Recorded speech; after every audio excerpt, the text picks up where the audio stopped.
हे मधुसूदन, ये कहना तो बहुत आसान है कि तुम मन पर काबू पा लो, मन के स्वामी बन जाओ, परंतु यही तो सबसे दुष्कर कार्य है। हे केशव, मन तो वायु की तरह चंचल है। जिस प्रकार बहती हुई हवा पर काबू पाना असंभव है, इसी प्रकार इस चंचल मन को अपने अधीन करना अति दुष्कर काम है। हे अर्जुन, तुम्हारा यह कहना सत्य है कि मन अति चंचल है। उसे अपने वश में करना बहुत मुश्किल है। मुश्किल है जनार्दन, असंभव है। नहीं अर्जुन, मुश्किल अवश्य है, परंतु असंभव नहीं है। तुम्हारा कहना है कि मन को वश में करने का कोई तरीका, कोई साधन भी है? अवश्य है। क्या है वो तरीका? असंशयम महाबाहो मनो दुर्निग्रहम चलम अभ्यासेन तु कौन्ते वैराग्येण च गृह्यते। अर्थात मन को वश में करने के लिए उस पर 2 तलवारों से प्रहार करना पड़ता है। एक तलवार अभ्यास की है और दूसरी तलवार है वैराग्य की। अभ्यास और वैराग्य? हां, अभ्यास और वैराग्य। देखो अर्जुन, अभ्यास का अर्थ है निरंतर अभ्यास। मन को एक काम पर लगा दो, वो वहां से भागेगा, उसे पकड़ कर लाओ, वो फिर भागेगा, उसे फिर पकड़ो। ऐसा बार बार करना पड़ेगा। जैसे घोड़े का नवजात शिशु एक क्षण के लिए भी स्थिर नहीं रहता, क्षण क्षण में इधर उधर फुदकता रहता है।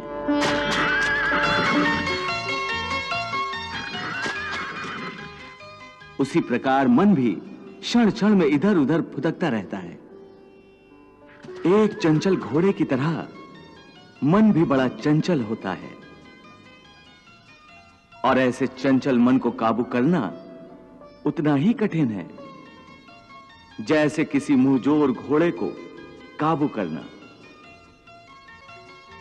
ऐसे घोड़े को काबू करने के लिए सवार जितना जोर लगाता है, घोड़ा उतना ही विरोध करता है और बार बार सवार को ही गिरा देता है। परंतु यदि सवार दृढ़ संकल्प हो तो अंत में वो सरकश घोड़े पर सवार हो जाता है। बस फिर वही घोड़ा सवार के इशारे पर चलता है। उसी प्रकार मन को भी नियंत्रण की रस्सी में बांधकर बार बार अपने रास्ते पर लाया जाता है, तो अंत में वो अपने स्वामी का कहना मानना शुरू कर देता है। इसी को कहते हैं अभ्यास की तलवार चलाना। जब अभ्यास की तलवार से ही मन ठीक रास्ते पर आ जाए, फिर वह दूसरी वैराग्य की तलवार की क्या आवश्यकता है? उसकी आवश्यकता इसलिए है कि एक बार ठीक रास्ते पर आ जाने के बाद मन फिर से उल्टे रास्ते पर न चला जाए, क्योंकि उल्टे रास्ते पर इंद्रियों के विषय उसे सदा ही आकर्षित करते रहेंगे।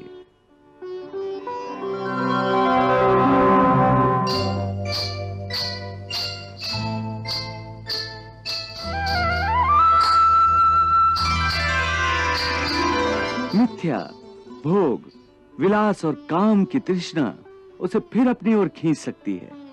इसलिए मन को यह समझना जरूरी है कि वो सारे विषय भोग मिथ्या हैं, असार हैं, योग माया के द्वारा उत्पन्न होने वाले मोह का भ्रम है। मन जब इस सत्य को समझ लेगा तो उसे विषयों से मोह नहीं रहेगा, बल्कि उससे वैराग्य हो जाएगा। और यही वैराग्य की तलवार का काम है कि वो विषयों के मोह को काट के मन को सन्यासी बना देती है।